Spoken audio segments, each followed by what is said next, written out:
Okay, so it's time to start the second half of the session. We'll start from Philipp, precision from Diboson process at FCC-hh. Yeah, hello. So can you hear me and can you see my screen? Yes. Okay, perfect. So yeah, as you said, the title of my talk is Precision from Diboson Processes at the FCC-hh. And it's based on two previous works of my working group and me. And you can see the archive numbers and the names of the collaborators listed below here. So, okay, the motivation for these projects was that usually, as probably most of you know, precision physics at hadron colliders is difficult to do. And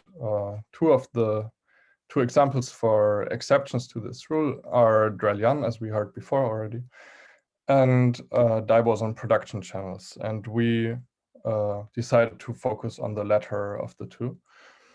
And also, we wanted to exploit that usually heavy new physics effects tend to grow with the energy. And additionally, what we wanted to exploit is the cleanliness of the leptonic decay channels of the vector bosons. So we focused on VH processes, and here, just for visualization purposes, here's a tree-level diagram for proton-proton going to VH. And because we wanted to exploit this energy growth of the new physics effects, let's have a look at the high energy tail of the Higgs decay channels at different colliders for WH, just as an example, because for ZH, the orders of magnitude of the numbers are very similar. And just to have something concrete to talk about, let's look at WH here. So if you look at this table, you can see that the Higgs going to BB bar has the biggest branching ratio. So because of this, there are many events to be observed, but it's a difficult decay channel to analyze because there are large backgrounds, and also the reconstruction is not so easy because of QCD effects. Because of this, we first focused on the Higgs going to gamma-gamma decay channel, and BB bar is work in progress. For the Higgs going to gamma-gamma decay channel, the reconstruction is easier and we have lower backgrounds. But the trade-off is that we don't have enough events at the high Lumi and the high energy LHC. But at the FCC-hh, it's possible to probe new physics effects. Okay, the framework we used is the standard model effective field theory, which you all know. So it's the effective field theory that has the standard model as low energy limit. And if you look at the leading contributions at dimension 6 to the energy growth in the WH process, with the constraint of minimal flavor violation in the Warsaw basis, you get these three operators down here. So you have this O5Q3 operator that couples fermion bilinears to the Higgs term. And you have here this O5W operator that is CP even, and the O5W tilde operator that is CP odd. And this property is going to be important later. And if we look at the corresponding ZH operators that contribute to the energy growth in a leading way, we have these four operators here. And as you can see, the O5Q3 operator is shared between the two processes. So in the end, it was possible for us to combine our results to get combined bounds for the Wilson coefficient of this O5Q3 operator. Okay, so how to best exploit the energy growth of heavy new physics effects? For this, let's have a look at the squared matrix element. So as you can see, the interference term grows with the Wilson coefficient over the new physics scale to the square. And the squared BSM term goes with the Wilson coefficient squared over lambda to the fourth. And because of this, And we wanted to optimize the sensitivity to the interference terms, because a lower power of 1 over lambda means that the Wilson coefficient and the energy don't need to be so large in order for the new physics effects to be sizable. And also another reason is that the squared BSM, if the squared BSM terms contribute sizably, then dimension 8 operators could also be of relevance for the bounds.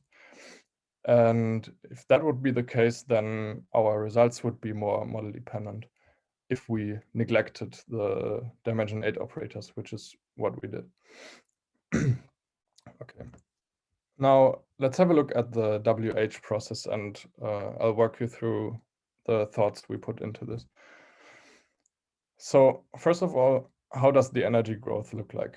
So usually the helicity of the vector boson plays a big role in the high energy behavior of the amplitudes. And because of this, let's have a look at the helicity amplitudes of the different contributions, leading contributions to the proton-proton going to WH process.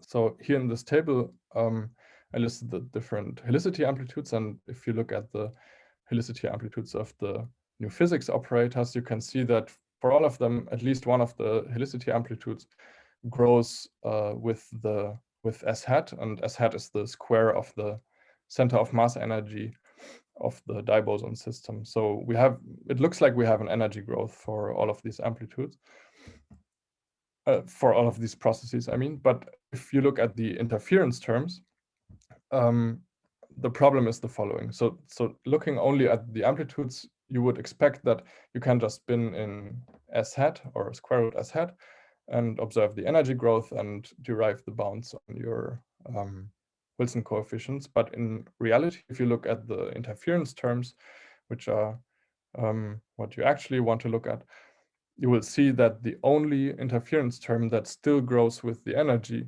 is the interference term of the phi q3 operator.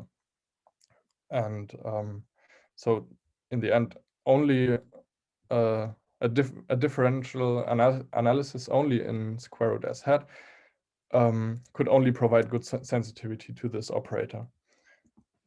Why is that the case?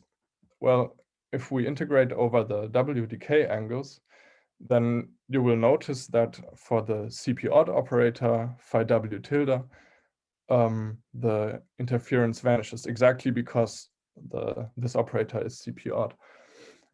And for the phi W operator, the problem is that if you integrate over these W decay angles, then only amplitudes with the same W polarization interfere in the high energy region. And if you look again at this table here that lists the helicity amplitudes, and you look at the column for O phi W, you will see that in the interference terms, if we only have interference between same helicity amplitudes, the energy growth will just cancel.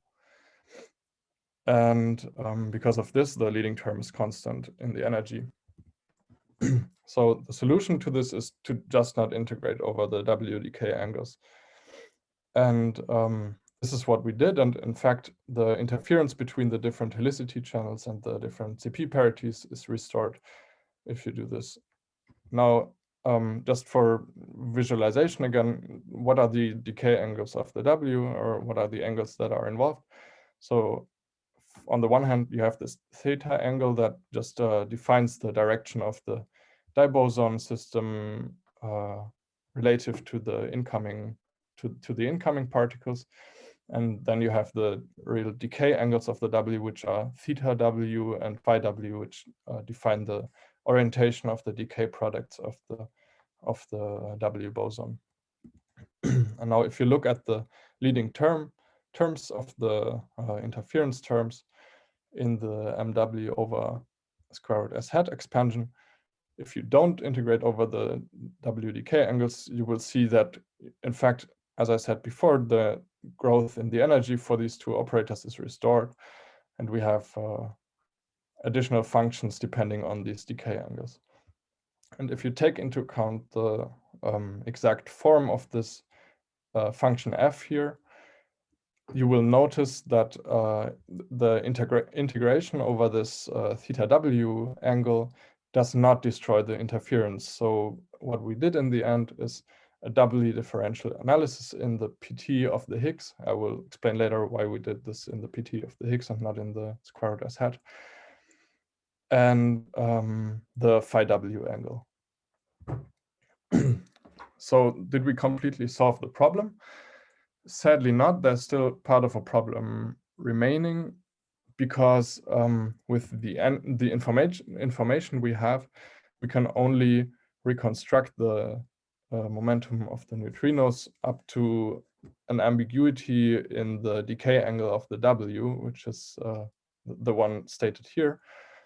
And because of this ambiguity, if you think about this more closely, effectively terms proportional to the cosine of this angle vanish. And if we go back to the interference amplitudes, you will see that in fact the leading energy growing term for the phi W operator is proportional to cosine phi W. Because of this, the energy growth of this interference terms effectively vanishes. So the leading term of this interference term is in fact constant with respect to S hat. But the other interference terms are unaffected by this. So the interference term of phi W tilde and phi Q3. An additional side effect of this ambiguity, which is something I hinted at before, is that we cannot reconstruct, of course, the center of mass energy perfectly. So because of this, we decided to bin in the correlated PT of the Higgs boson, because this we can reconstruct. Okay, so let's have a look at the ZH process now. For ZH, as I listed it here, the interference terms of the different BSM operators all have the same energy growing behavior, which is growing with S hat. So in principle, we can just employ an analysis differential in square root S hat. But again, there are some caveats which are following, and as you can see here, the interference terms of the O phi U and the O phi D operator, they are proportional to the coupling of the Z boson to the right-handed quarks. And because this is a small coupling, the interference terms are suppressed, and hence the quadratic BSM terms have an effect that is relevant on the bounds. For the O phi Q1 operator, the interference term is proportional to the coupling of the Z boson to the quarks. And because this coupling is has opposite signs for up-type and down-type quarks, they contribute with an opposite sign to the interference terms. And this leads to a suppression of the interference term. And as a consequence, the sensitivity to this operator is degraded and also dominated by terms quadratic in the Wilson coefficients.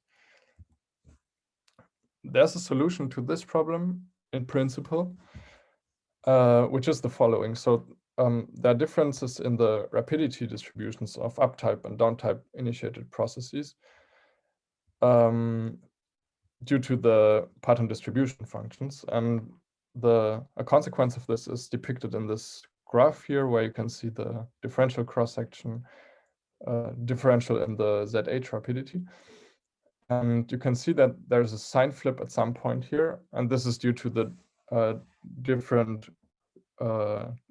due to the rapidity distributions of the up-type and the down-type quarks, which are peaked at different positions. And there's some more additional information. So we plotted this for different flavor assumptions of the new physics effects. So in principle, you can also use this to differentiate between the different flavor scenarios.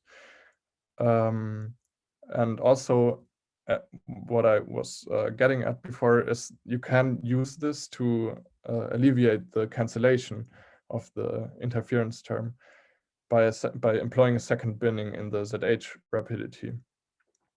But the problem to these two things is that for this decay channel of the Higgs boson we were looking at, there's limited, the statistics is limited in each bin, and because of this, the gain you get is small, but still it's very interesting to note, because for different processes, for example, or specifically for Higgs going to BB bar, the gain could be much bigger because there's better statistics there. So a few words about the details of our analysis. The simulation of the hard process we did with MudGraph, and we showered and hadronized our events using Pythia 8, and the detector simulation was done using Delphos. And now let's have a look at the backgrounds we considered for the WH process. So on the one hand, we considered W gamma gamma, and we also considered W jet jet, where the jets fake photons with a certain probability. And additionally, there was the background W jet gamma. And as you can see here, the W jet jet background is negligible in all the bins. Now, for the ZH analysis, we considered two different decay modes of the Z boson. One of them is the Z going to neutrinos, and the backgrounds we considered here is WH on the one hand, and we had neutrino, neutrino, gamma, gamma. We had gluon, gluon going to ZH, and W gamma, gamma. The other decay channel of the Z boson we considered is the Z boson going to charged leptons. And the two backgrounds we considered here are lepton, lepton, gamma, gamma, and again, gluon, gluon going to ZH. Okay, so now let's have a quick look at the results. So this plot here shows the 95% confidence level bounds on the C phi Q3 operator, which theoretically and practically this was confirmed, should have the strongest bounds. And these bounds are depicted depending on the maximum center of mass energy of the events considered for calculating these bounds. So this doesn't only tell you the bounds of on this Wilson coefficient, but it also gives you some perspective on the validity of our results, which is that you can see here if your EFT is, for example, valid up to 2 TeV, then you would have to read off these bounds at this point here in the graph, and you can see that they saturate effectively pretty quickly depending on this cutoff. And yeah, because of this, if you have a look at, by the way, this was already the combined bounds of both analysis, so the combined bounds from the ZH analysis and the WH analysis. Now, I also listed here the bounds for the other operators after removing this maximum center of mass energy cut. And you can see here these bounds also compared to the bounds coming from other experiments, for example, the future electron-positron colliders or different runs of the LHC or lab. And yeah, again, as you can see, the bounds on the C phi Q3 operator are the strongest among all of these, and they are better than the bounds of all the from all the experiments we compared to. And but you can also see that the bounds coming from the other operators are also competitive. There's only one thing to note, or to repeat again, which is that on these operators here in the middle, so the operators belonging to the Wilson coefficients from C phi Q1 up to phi W, the quadratic BSM terms play a relevant role in the determination of the bounds. So there's some amount of model dependence involved here, because we didn't consider the dimension 8 operators in our analysis. Okay, and as a perspective, what's left to do? So we can, of course, look at other Diboson processes, and some of them are listed here. So some obvious steps are, for example, again, looking at the leptonic decay channel of the W and the Higgs going to BB bar, as I mentioned before. This is work in progress in our group. And similarly, you can also look at ZH, where the Higgs goes to BB bar, which is also work in progress. And another channel, for example, to look at would be the hadronic decay channel of the W, which has similar difficulties with respect to the larger backgrounds as the other two processes listed here, but potentially it could be more sensitive to the phi W operator. Okay, so that's all I wanted to say. Thanks for your attention, and if there are questions, go ahead, I'll try to answer them. Thank you, Philipp. We may still have time for 1 or 2 questions. Mm-hmm.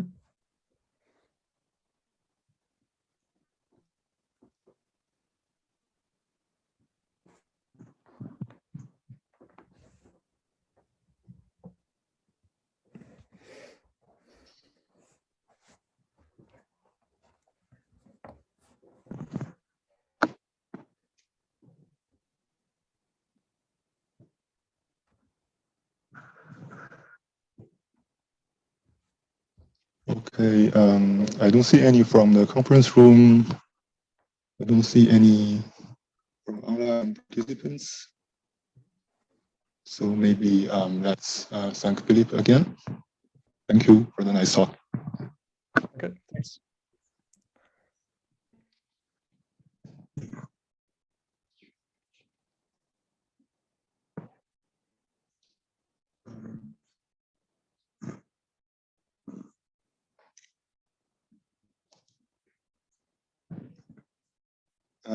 Okay, so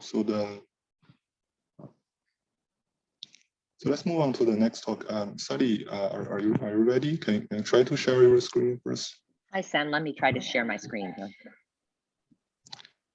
Hey, Sally. Yes. Can you hear me? Yeah, it's fine. Okay.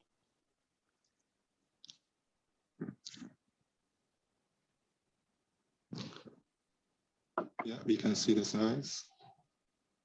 Okay.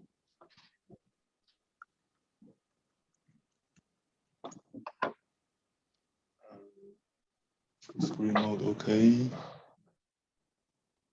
Can you try to move a few slides?